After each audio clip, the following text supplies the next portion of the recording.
देखो मॉर्निंग में यहीं पे हम लोगों ने फिनिश किया था। थोड़ा सा इसको हम एक बार और रिवाइज कर दें with the help of a diagram.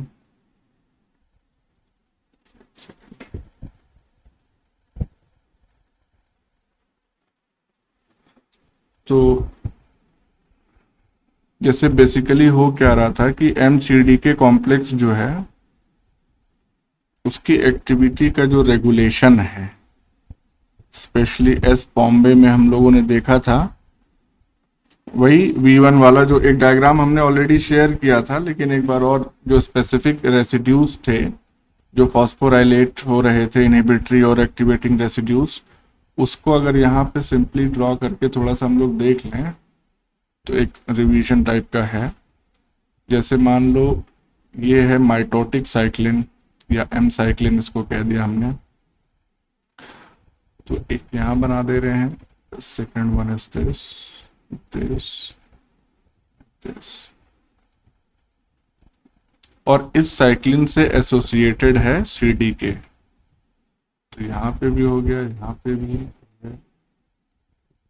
ये सीडीके एसोसिएटेड है। अब शुरुआत में क्या होता है कि जो एमसीडीके कॉम्प्लेक्स है ये इनएक्टिव फॉर्म में है। नेक्स्ट स्टेप में क्या होगा कि V1, तो V1 क्या था याद दिलाओ, इनहिबिटरी है या एक्टिवेटिंग है? इनहिबिटरी है। तो ये बेसिकली एक, हाँ यस, सीडीके इनहिबिटिंग काइनेज है ये। तो ये क्या करेगा कि 15th जो रेसिड्यू है उसको फॉस्फोराइलेट कर देगा। तो ये किस तरीके का फॉस्फोराइलेशन हो गया? ये इनहिबिटरी फॉस्फोराइलेशन हो गया। तो this particular phosphate is inhibitory phosphate. इसके बाद नेक्स्ट स्टेप में क्या होता है, तो इस कंडीशन में भी जो एमसीडी के है वो इनएक्टिव स्टेट में ही है।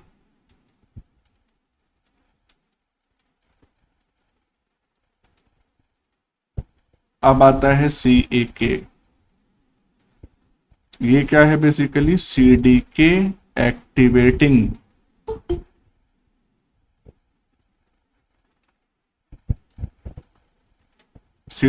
एक्टिवेटिंग काइनेज है ये। तो अब ये क्या करेगा? जाहिर सी बात है ये, हाँ खुश रहो खुश रहो खुश रहो। तो ये बेसिकली, हाँ 161।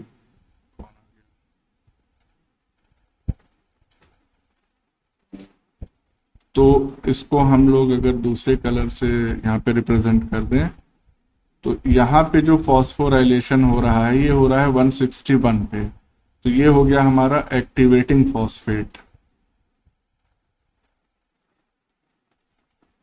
This one. और क्या चेंजेस इसमें आ सकते हैं? नाउ दिस CDC 25, तो CDC 25 किस चीज को कैटेलाइज कर रहा है? Basically removal of, yes, inhibitory phosphate को रिमूव कर रहा है, यानी this P15 is being removed, और इसकी वजह से अब जो हमारा MCDK है वो एक्टिवेट हो जा रहा है। तो now this MCDK is active. अभी तक यहां तक भी ये MCDK जो है वो इनएक्टिव फॉर्म में ही प्रेजेंट है। तो अब ये एक्टिव हो गया और जो भी इसका काम है ये परफॉर्म करेगा। यहाँ पे भी एसोसिएट कर दें हम दिस फॉस्फेट 161। तो ये पूरा चेन ऑफ इवेंट्स जो है वो रन करती है। अब हमको क्या देखना है नेक्स्ट हमको देखना है कि डीएनए डुप्लीकेशन जो हो रहा है एस फेज में वो कैसे रेगुलेट होता है, उसका कंट्रोल कैसे किया जाता है। तो now we have to see the control of DNA replication in S phase। अच्छा, इसको जानने से पहले एक चीज और हम बता दें कि एक्चुअली में जो सेल साइकिल होती है उसमें स्पेसिफिक चेक पॉइंट्स प्रेजेंट होते हैं। तो like we can see with the help of an image, इस पे ध्यान दीजिएगा। वैसे सेल साइकिल चेक पॉइंट्स हम लोग पढ़ेंगे डिटेल में, लेकिन इन जो टॉपिक्स हम अभी पढ़ाने जा रहे हैं उसके लिए इसको समझना बेहद जरूरी है। तो वो क्या है, एक सेकंड।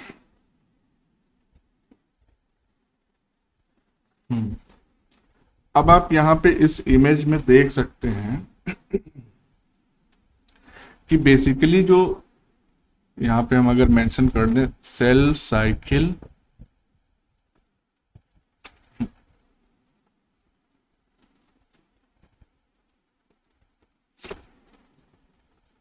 चेक पॉइंट्स,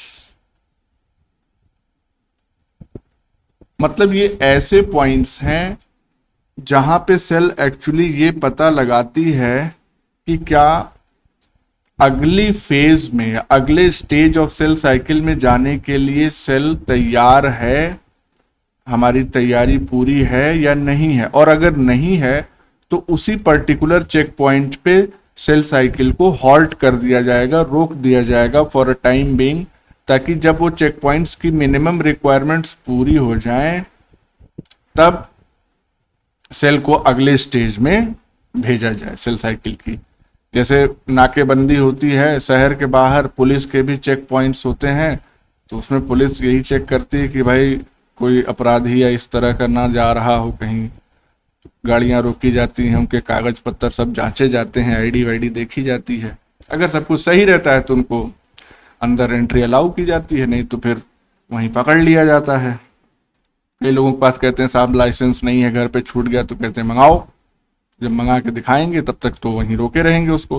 तो इसी तरह से यहाँ पे भी होता है, जिस स्टेज में चेक पॉइंट की मिनिमम रिक्वायरमेंट्स कंप्लीट नहीं, वहां पे रुकी रहेगी सेल। जब वो मिनिमम रिक्वायरमेंट्स फुलफिल हो जाएंगी तब आगे के स्टेज में प्रोसीड करेगी। तो 3 मेन चेक पॉइंट्स होते हैं सेल साइकिल चेक पॉइंट्स 3 इन नंबर अगर हम कह दें सिंपली।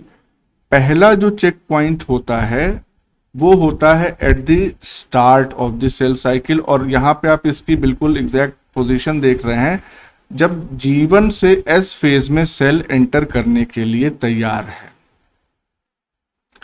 तो ये पर्टिकुलर जो चेक पॉइंट है इसको नाम ही यही दे दिया जाता है, this is known as cell cycle checkpoint, क्योंकि इस पर्टिकुलर पॉइंट से साइकिल एक्चुअली में स्टार्ट होगी। क्योंकि एक्चुअल सेल साइकिल का पर्पस इनिशियली क्या है कि डीएनए डुप्लीकेट हो जाए या रेप्लिकेट हो जाए, उसके बाद ही काम आगे बढ़ेगा। तो जो मेन इवेंट है वो है डीएनए डुप्लीकेशन। तो उससे पहले ही अगर एक चेक लगा दिया गया तो इसको हम लोग कहते हैं सेल साइकिल चेक पॉइंट।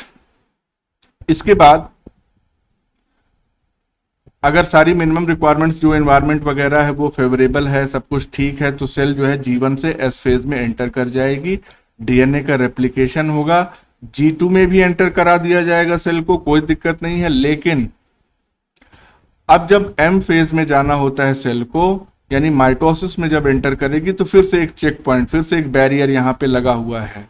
यानी G2M ट्रांजिशन के दौरान भी एक चेकिंग की जाएगी और यहाँ पे ये देखा जाएगा कि क्या सब डीएनए जो है वो रेप्लिकेट हो चुका है, क्या एनवायरनमेंट फेवरेबल है। एनवायरनमेंट फेवरेबल का मतलब ये हो गया कि जितने भी फैक्टर्स रिस्पॉन्सिबल हैं माइटोसिस की अलग अलग फेजेस को परफॉर्म करने के लिए, प्रोफेज, मेटाफेज, एना, टेलो, ये सारी फेजेस को, वो सारे अवेलेबल हैं कि नहीं। एनवायरनमेंट का मतलब यही है।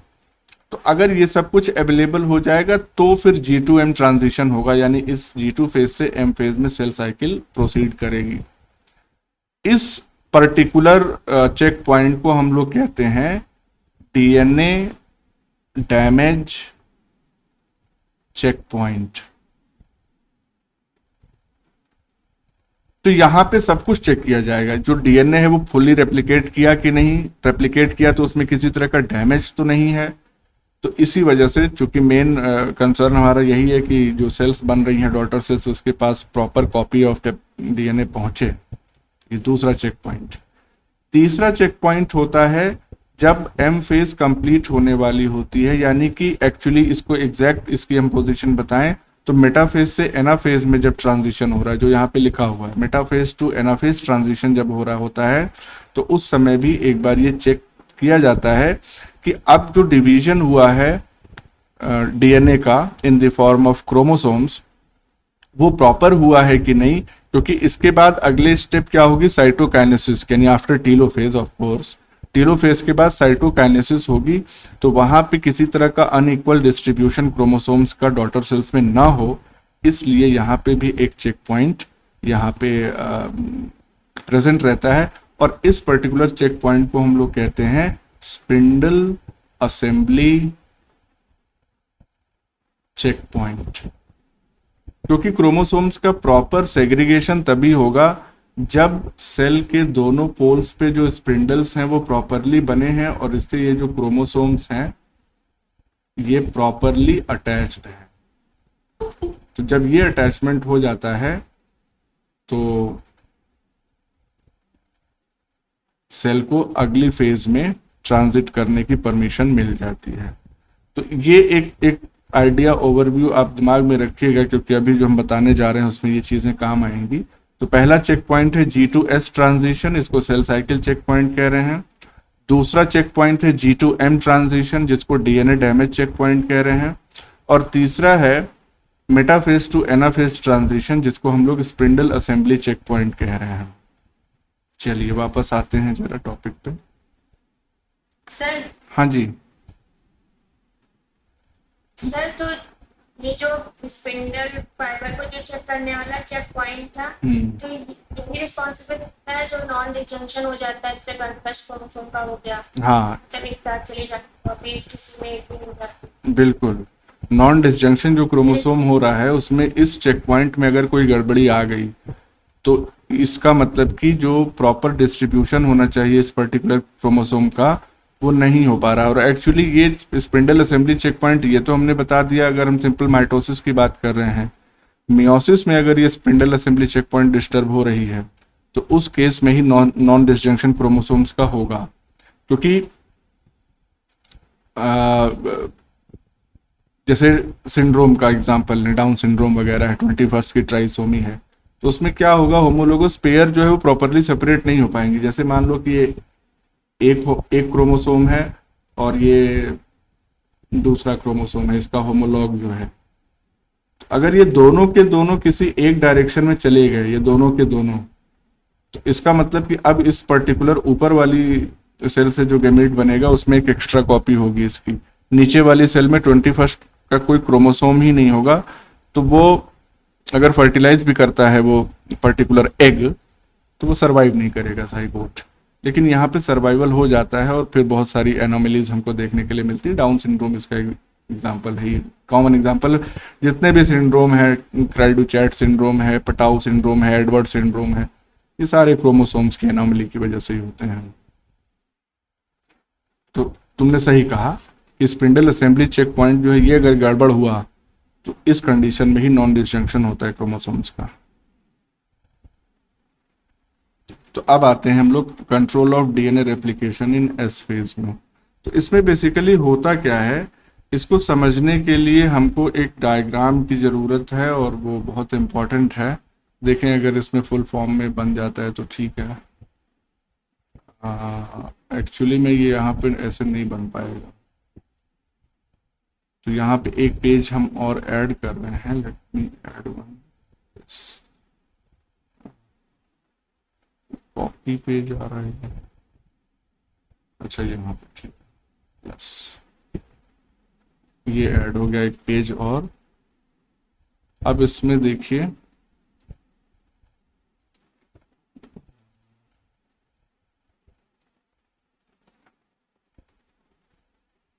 first one is this,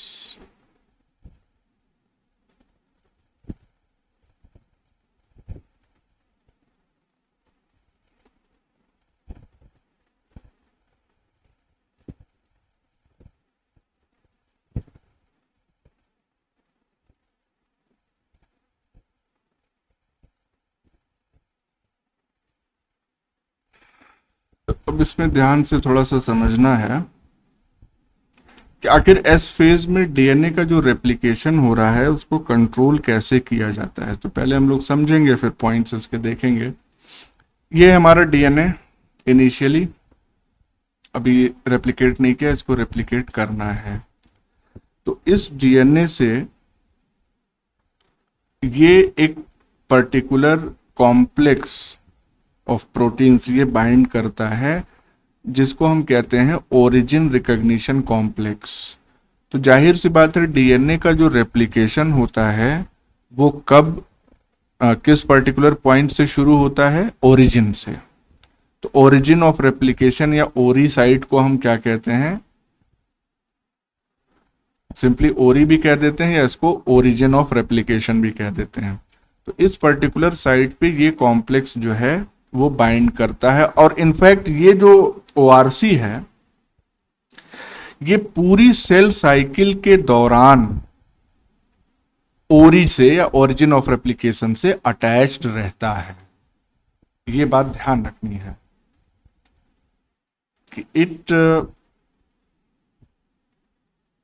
remains bound to ori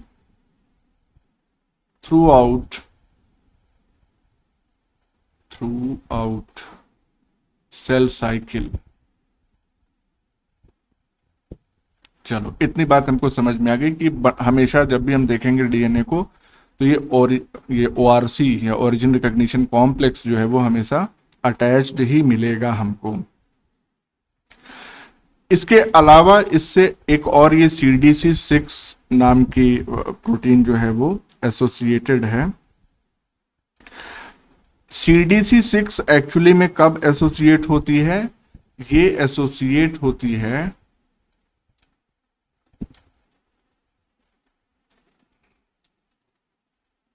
it associates with ORC during early G1 phase. तो ORC तो हमेशा अटैच्ड है ओरिजिन से, लेकिन CD6 इससे कब एसोसिएट हो रही है? अर्ली G1 फेज के दौरान एसोसिएट हो जा रही है। इतनी बात हमको समझ में आ गई। अब नेक्स्ट स्टेप में क्या होगा? देखो ये वैसे भी यहां पे फेज दिखा रहा है, this is G1। Next step में होगा ये कि एक MCM हेलिकेज ये आकर के एसोसिएट होगा with the ORC CDC complex. अब यहाँ पे इसका बाइफर्केशन या सेपरेशन यहीं पे दिखा दिया गया है, लेकिन एक्चुअली में ये जो पूरा कॉम्प्लेक्स तैयार हो रहा है प्री रेप्लिकेटिव कॉम्प्लेक्स, इसमें CDT1 भी होगा प्रेजेंट और ये CDC6 भी यहाँ पे एसोसिएटेड रहेगा। तो इसका मतलब हम इस चीज को दिखा सकते हैं, इसमें कोई हर्ज नहीं है। क्योंकि कभी अगर ये पूछता है क्वेश्चन कि बताइए प्री रेप्लिकेटिव कॉम्प्लेक्स के जो कंपोनेंट्स हैं वो क्या क्या हैं, तो फिर वहां पे कंफ्यूजन ना क्रिएट हो, इसलिए यहाँ पे हम एसोसिएट कर दे रहे हैं लाइक दिस। तो इसको थोड़ा सा थिक कर दें तो कलर करना आसान हो जाएगा। अब इसको हमने एसोसिएट कर दिया और इसी तरह से ये ग्रीन वाला भी हम यहाँ पे एसोसिएट कर देंगे विच इज ऑलरेडी एसोसिएटेड है। और इसको हम यहाँ से अगर हटा भी दें तो कोई हर्ज नहीं है। इन दोनों को क्यों निकाल लें इसको? लेट इट बी देयर, क्योंकि ये बाद का स्टेप है जो पहले ही दिखा दिया गया, हटा दिया हमने।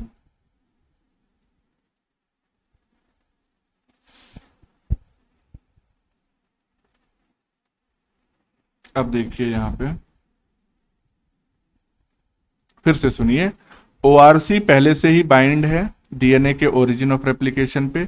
CDC इससे बाइंड करती है कब? अर्ली G1 फेज में। और उसके बाद आफ्टरवर्ड्स क्या होता है? ये MCM हेलिकेज जो कि ऑलरेडी CDT1 से बाउंड है, ये एसोसिएट होता है इन दोनों से, और इस तरह से ये चार कंपोनेंट का प्री रेप्लिकेटिव कॉम्प्लेक्स या प्री RC तैयार हो जाता है। अब इसमें जो MCM है, इसका मतलब क्या होता है? MCM stands here for mini chromosome maintenance. ये MCM का फुल फॉर्म है। और हेलिकेज एक्टिविटी है, तो आपको मालूम है कि डीएनए रेप्लिकेशन शुरू होने से पहले डीएनए के ये जो दोनों स्ट्रैंड्स हैं, इनको सेपरेट करना होता है, अलग अलग करना होता है, और वो एक्टिविटी ये हेलिकेज परफॉर्म करता है। MCM जो होता है बेसिकली ये एक हेक्सामर होता है, ठीक है। हेक्सामर का मतलब क्या हो गया कि इसमें 6 पॉलीपेप्टाइड्स प्रेजेंट होते हैं, 6 पॉलीपेप्टाइड्स, और जिसको हम नंबरिंग दे देते हैं MCM 2 से लेके 7 तक। MCM 1 का भी रोल आएगा, वो हम लोग बाद में देखेंगे। तो 2, 3, 4, 5, 6, 7, ये 6 जो पॉलीपेप्टाइड्स हैं, ये एक साथ इकट्ठा होके एक MCM हेलिकेज तैयार करते हैं। लेकिन यहाँ देखना क्या है कि ये जो MCM हेलिकेज है, ये डाइमर के फॉर्म में प्रेजेंट है, यानी कि इसके 2 यूनिट्स जो हैं, और हर एक यूनिट में 6 सब यूनिट्स हैं। तो इस तरह से 12 पॉलीपेप्टाइड का ये पूरा स्ट्रक्चर तैयार हो गया। तो इस तरह से इसको हम क्या कह सकते हैं? ये दोनों they are in the form of dimer. तो MCM helicase is present as dimer. अब ये हमारा प्री रेप्लिकेटिव कॉम्प्लेक्स तैयार हो गया। तो यहाँ पे हम कंफ्यूजन ना हो इसलिए इसको हम इसके जो कंपोनेंट्स हैं वो भी मेंशन कर दे रहे हैं, नाम लिख देंगे तो याद रहेगा। Pre replicative complex has 4 components, और जो चारों कंपोनेंट्स हैं इसके वो हैं CDC6, CDT1, ORC and MCM helicase. चलिए, इतनी बात हो गई। अब इसके बाद नेक्स्ट क्या होगा? अगले स्टेप में होता यह है कि ये जो प्री रेप्लिकेटिव कॉम्प्लेक्स बना, यहाँ जी एक्चुअली में ये इमेज पूरा इसमें आ नहीं पा रही थी, this was a single image, तो इसको हमने बाइफरकेट किया। ये कॉन्टिन्यूएशन है विद हियर, तो आप इसके बाद यहाँ पे सीधे यहाँ पे जंप करेंगे। लेकिन जैसे ही यहाँ पे आएंगे तो आप देखेंगे कि ये पूरा का पूरा इवेंट कहाँ हो रहा है? S फेज में, ठीक। तो इस यहाँ पे क्या है? यहाँ पे S फेज इनिशिएट हो रहा है और यहाँ पे S फेज कंप्लीट हो रहा है। तो initial step of F phase में क्या होता है? S फेज के जो CDKs होते हैं, दिस SCDK, दिस वन, तो SCDK क्या करता है? ये स्टिमुलेट करता है assembly of several initiator proteins. ये बहुत सारे इनिशिएटर प्रोटीन्स हैं, और ये इनिशिएटर प्रोटीन्स बेसिकली आके एसोसिएट किससे हो रहे हैं? हेलिकेज से। तो यहाँ पे एसोसिएट हो गया, यहाँ पे। अच्छा, अब आप खुद समझ सकते हैं कि एक्चुअली में ये डाइमर की जरूरत क्यों है हेलिकेज की, क्योंकि एक स्ट्रैंड को इस पर्टिकुलर डायरेक्शन में ओपन किया जाएगा and the second strand will be open in the opposite direction. तो दोनों डायरेक्शन में ओपनिंग होगी तो काम तेजी से होगा। तो शुरुआत में S फेज के शुरुआत में SCDK यानी कि S phase cyclin and CDK complex जो है वो कुछ इनिशिएटर प्रोटीन्स को रिक्रूट करते हैं और ये असेंबल हो जाती हैं with this MCM साइक्लेज, sorry MCM हेलिकेजेस। इतनी बात समझ में आ गई। इसके अलावा एक और काइनेज होता है DDK, basically DDK stands for, DDK का मतलब होता है DBF4 डिपेंडेंट काइनेज।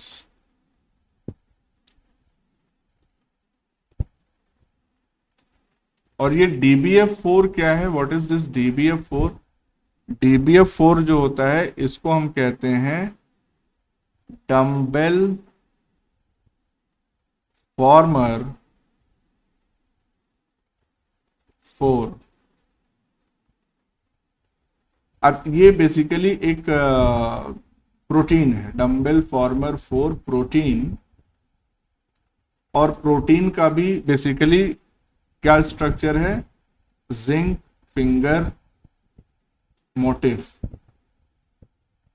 यानी जो सेकेंडरी स्ट्रक्चर एक जिंक फिंगर का हमने आपको पहले भी बताया है, तो सेम कॉम्पोजिशन यहां पे भी है। अब डम्बेल तो जानते हो ना कैसा होता है? डम्बल जो लोग कसरत करते हैं वो जानते होंगे, इस तरह से होता है। ये डम्बल है, अरे जिसको लेके और मसल्स बनाई जाती है, बाइसेप ट्राइसेप। तो इस तरह की प्रोटीन होती है ये एसोसिएट जब होती है एक स्पेसिफिक काइनेज से, तो उस काइनेज को हम कहते हैं DDK, DBF4 डिपेंडेंट काइनेज। इस DDK का काम क्या होता है? ये क्या है? What is this? This is DBF4। यहीं पे अगर हम इंडिकेट कर दें दिस वन, DBF4। तो DDK का काम क्या होता है? It is responsible for activation of helicase. और हेलिकेज का एक्टिवेशन ये कैसे करेगा? चूंकि ये काइनेज है तो हेलिकेज को ये फॉस्फोराइलेट कर देगा। ये देख सकते हैं आप, हेलिकेज जो है वो फॉस्फोराइलेट हो चुका है, और फॉस्फोराइलेट जब होता है तो एक्टिवेट हो जाता है। इतना काम होने के बाद DNA पॉलीमरेज और रेप्लिकेशन प्रोटीन्स का रिक्रूटमेंट होता है। यानी कि सबसे पहले SCDK ने इनिशिएटर प्रोटीन्स को एसोसिएट कराया इस हेलिकेज मॉलिक्यूल्स से। दूसरे में DDK ने इन हेलिकेज मॉलिक्यूल्स को फॉस्फोराइलेट किया, तो अब ये एक्टिवेट हो गए। और एक्टिवेट होने के बाद ये क्या करेंगे? ये इन दोनों DNA स्ट्रैंड्स को ओपन करना शुरू कर देंगे। ओपन करने के बाद जब यहाँ पे खुली जगह मिलेगी, तो उसके बाद DNA पॉलीमरेज और रेप्लिकेशन प्रोटीन का रिक्रूटमेंट किया जाएगा। इतनी बात समझ में आ गई? इसमें कोई कंफ्यूजन हो तो बताओ। नहीं, ठीक है। यहीं पे आप ये स्टेटमेंट भी लिखा हुआ देख रहे हैं कि SCDK इनिशिएटर प्रोटीन्स को MCM हेलिकेज से तो एसोसिएट करा ही रहा है, साथ ही साथ ये ORC, CDC6 और CDT1 इनका इनएक्टिवेशन भी कर रहा है। मतलब ये जो पहले स्टेप में जीवन स्टेप में ये कहानी बनी थी, formation of pre replicative complex, इस चीज को S फेज आते ही SCDK इनएक्टिवेट कर दे रहा है। अब उससे क्या फायदा है? उससे फायदा ये है कि एक बार यहां पे DNA पॉलीमरेज जो है वो रिक्रूट हो गया, तो रिक्रूट होके जैसे ही वो आगे बढ़ा DNA पॉलीमरेज, कहीं ऐसा ना हो कि ORC तो हमेशा बाइंड स्टेट में रहेगा, तो हमने यहां बताया कि remains bound to ORC throughout cell cycle. कहीं ऐसा ना हो कि ये CDC6 और CDT1 ये आके फिर से एसोसिएट हो जाएं और फिर से एक नया प्री रेप्लिकेटिव कॉम्प्लेक्स तैयार हो जाए, जबकि अभी भी DNA रेप्लिकेशन चल ही रहा था। अगर ऐसा होने लगेगा तो क्या होगा कि ये तो DNA polymerase direct semi discontinuous replication और सेमी कंजर्वेटिव रेप्लिकेशन कर ही रहा है, उसी दौरान अगर एक नया प्री रेप्लिकेटिव कॉम्प्लेक्स फॉर्म हो गया तो ये भी पीछे से रेप्लिकेशन चालू कर देगा और पूरी की पूरी प्रक्रिया जो है वो ध्वस्त हो जाएगी, हैफाजार्ड हो जाएगी।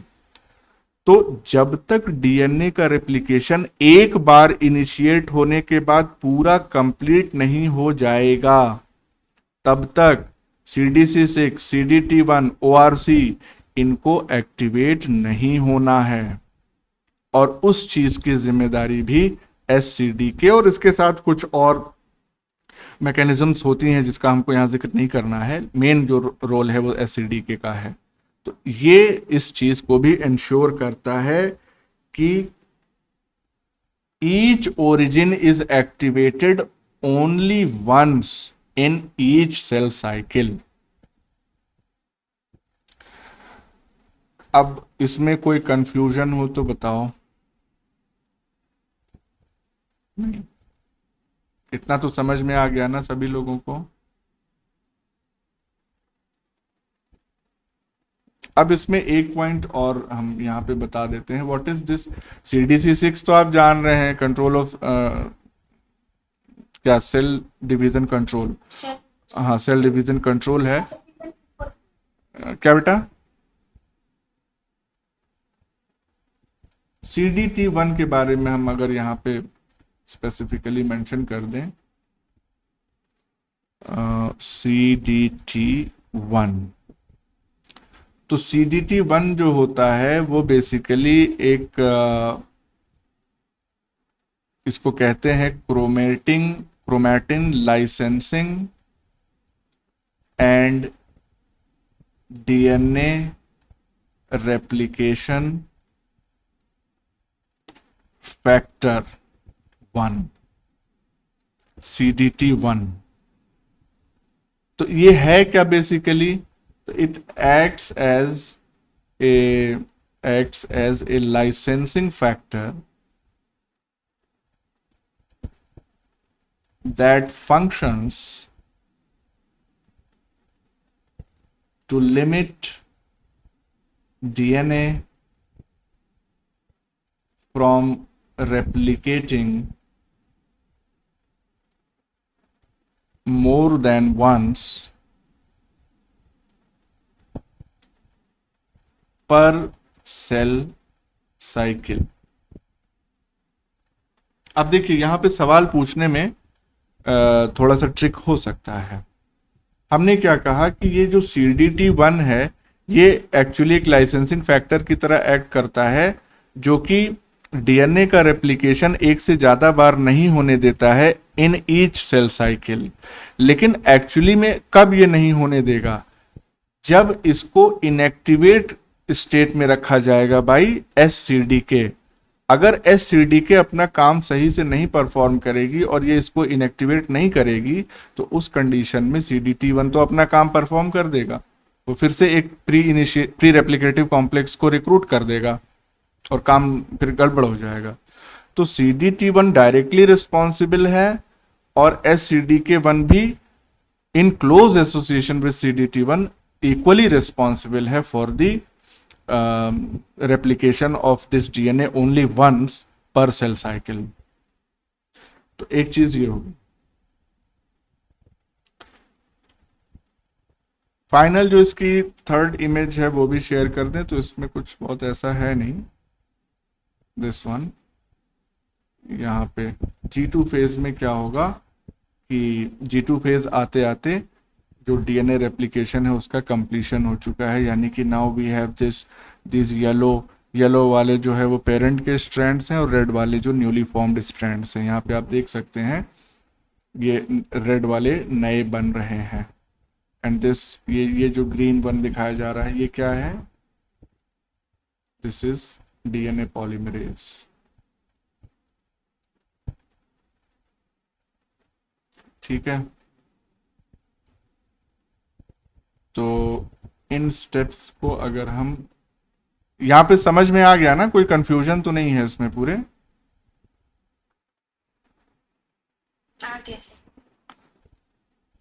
तो इसको हम, अच्छा इसमें एक चीज और ध्यान देना है कि एक्चुअली में ये तो हो गया हमारा प्री रेप्लिकेटिव कॉम्प्लेक्स। इस पर्टिकुलर स्टेट पे, यानी कि जब रिक्रूटमेंट ऑफ DNA पॉलीमरेज हो जाता है या इन रेप्लिकेशन प्रोटीन्स तो खैर नहीं है, हाँ इस कंडीशन में ये जो पूरा कॉम्प्लेक्स तैयार हो रहा है इसको हम क्या कहते हैं? This is known as pre initiation complex, this one. इसको भी यहाँ पे अगर पूरा इस तरह से इसको एक साथ हम ले लें तो this is known as pre initiation complex. और इसके अगर हम मेंबर्स या कंपोनेंट्स जानना चाहें तो यहाँ पे हम मेंशन कर दे रहे हैं उसको, प्री इनिशिएशन कॉम्प्लेक्स।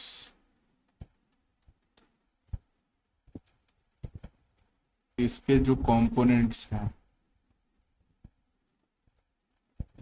ये कंपोनेंट्स हैं हमारे,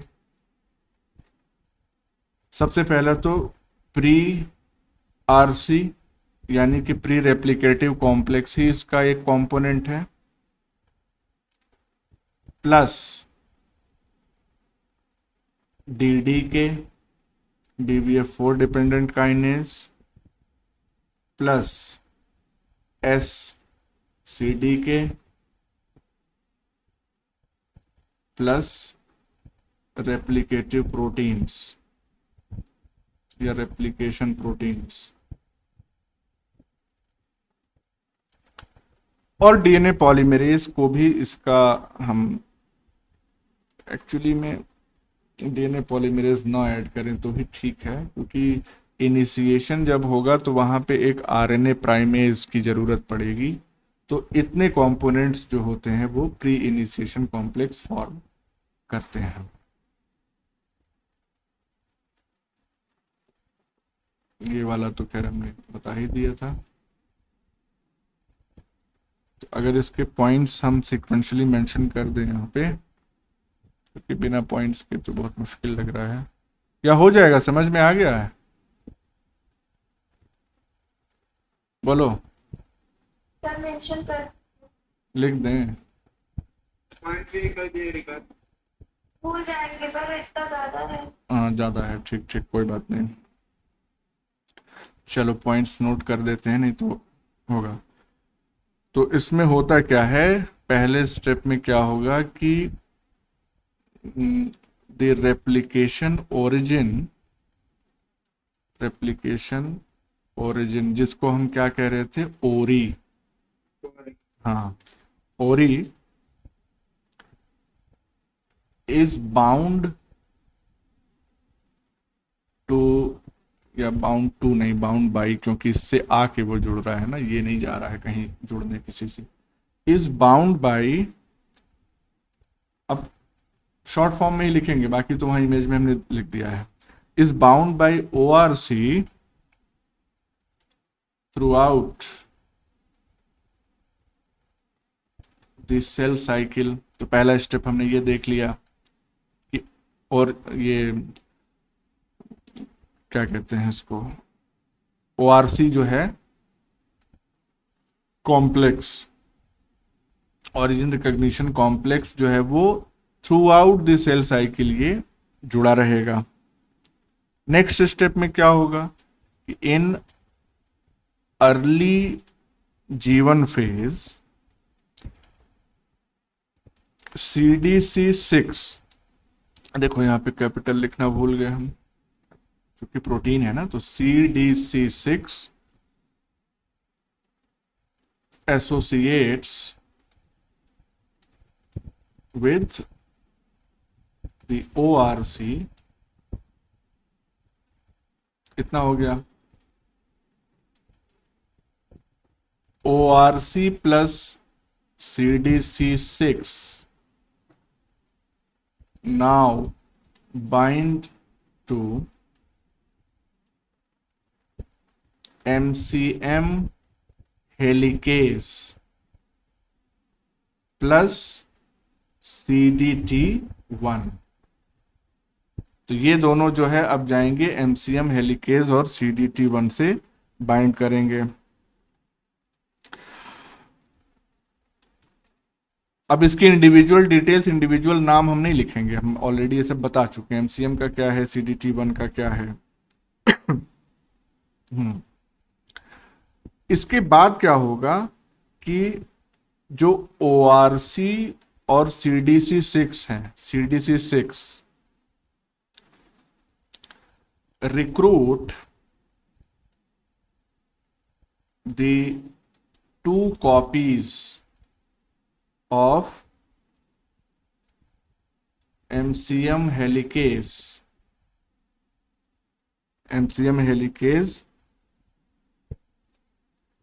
in an inactive form. अभी इसको एक्टिवेट नहीं होना है. Inactive form around the DNA and next to the origin या ORI. ORC और CDC6 क्या कर रहे हैं? ये मिलके MCM हेलिकेज की 2 कॉपीज को DNA से बाइंड करा दे रहे हैं, DNA पे रिक्रूट करा दे रहे हैं. तो इसीलिए हमने वहां पे लिखा कि MCM helicase as dimer present रहता है. 2 कॉपीज इसकी हो गई यहाँ पे. और इस पूरे रिक्रूटमेंट की वजह से होता क्या है? अच्छा, एक्चुअली ये जो प्रोसेस है ये ATP डिपेंडेंट होती है, यानी कि this recruitment of MCM is ATP dependent. ठीक है. और इस रिक्रूटमेंट के होते ही प्री रेप्लिकेटिव कॉम्प्लेक्स जो है वो तैयार हो जाता है, यानी कि formation of pre replicative complex, प्री-RC. इतना काम हो गया. तो यानी कि जीवन में जितने स्टेप्स होने थे वो सारे के सारे हो गए. यहाँ पे अगर हम ऐसे कर दें, स्टेप्स इन G1 फेज. अब इसके बाद सेल कहां पे एंटर करेगी? किस फेज में? S फेज में. तो at the start of start of S phase क्या होता है कि SCDK ये क्या करता है? It stimulates the assembly of several initiator proteins.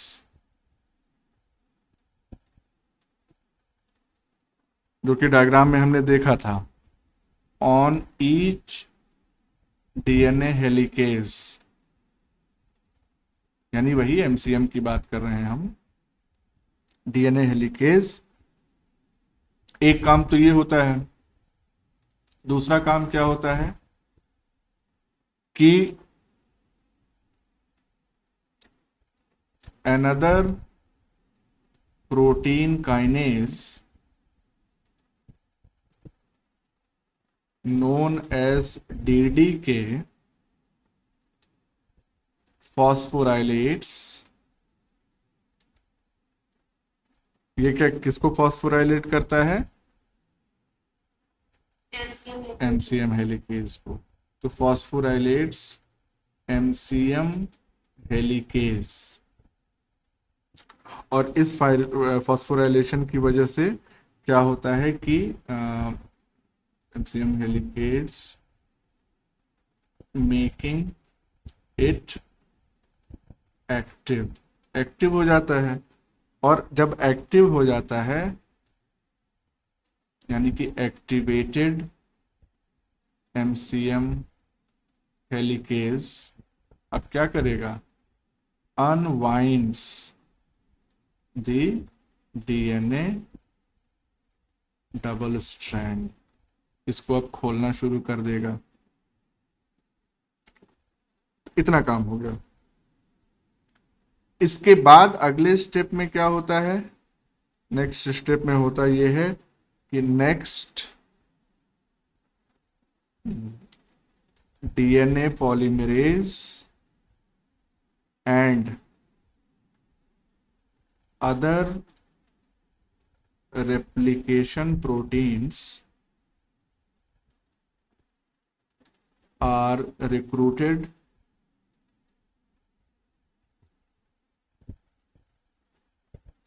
at the ori and DNA replication begins।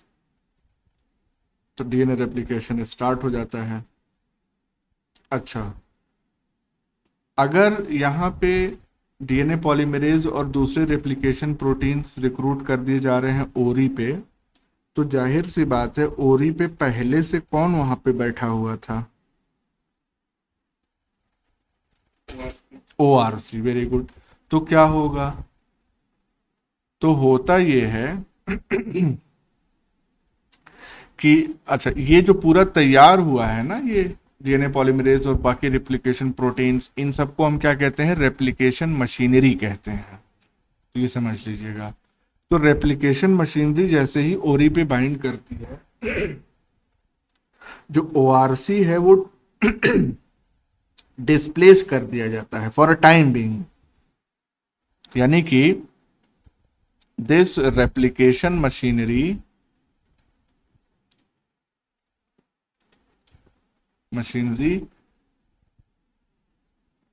displaces the ORC for a time being, which rebinds the ORI as soon as the replication machinery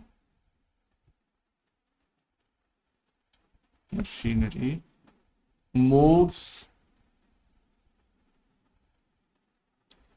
away या simply moves forward from ORI। भाई replication machinery वहीं तो बैठी नहीं रहेगी। जैसे जैसे DNA का रेप्लिकेशन होगा वैसे वैसे मशीनरी आगे की तरफ बढ़ती रहेगी। तो जैसे ही वो आगे बढ़ेगी, रेप्लिकेशन मशीनरी हटेगी वहां से ओरी से, वापस से ORC आके बाइंड कर जाएगा।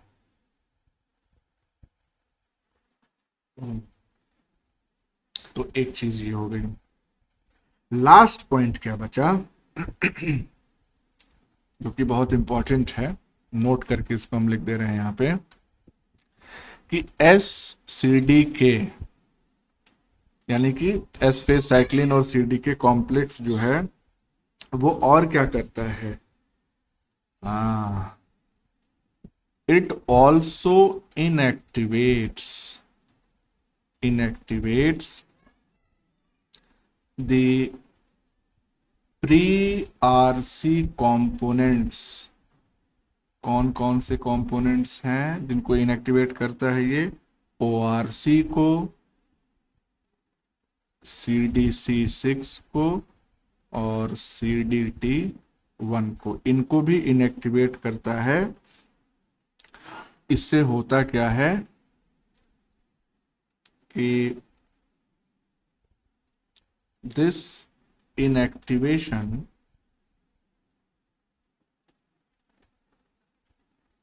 prevents formation of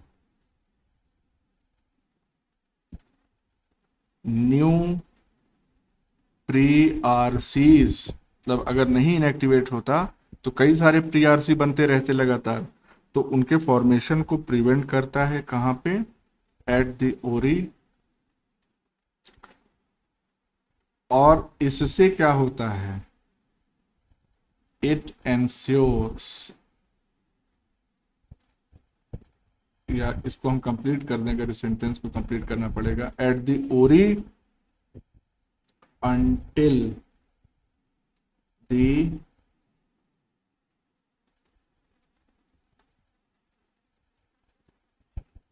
until the end of mitosis।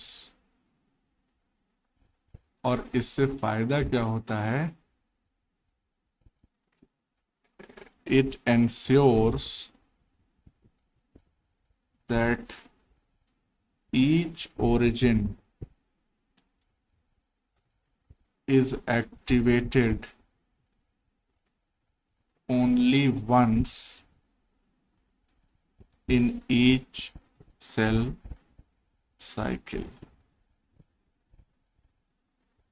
ये बात समझ में आ गई?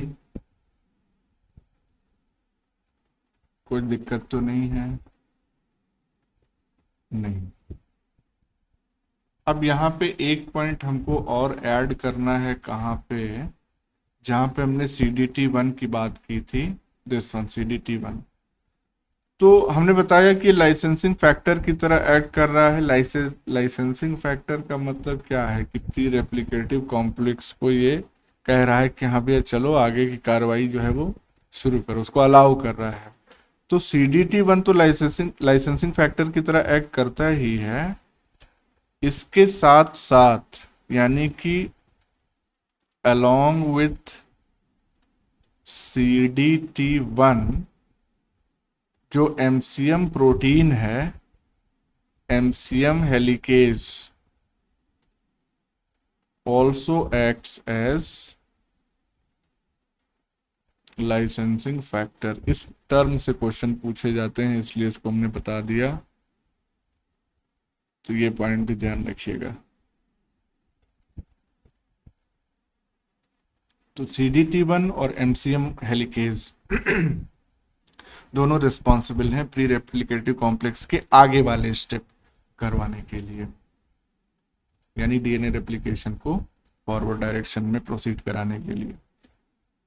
तो ये था control of DNA duplication in S phase. दूसरा हमको देखना है रोल ऑफ MCDK,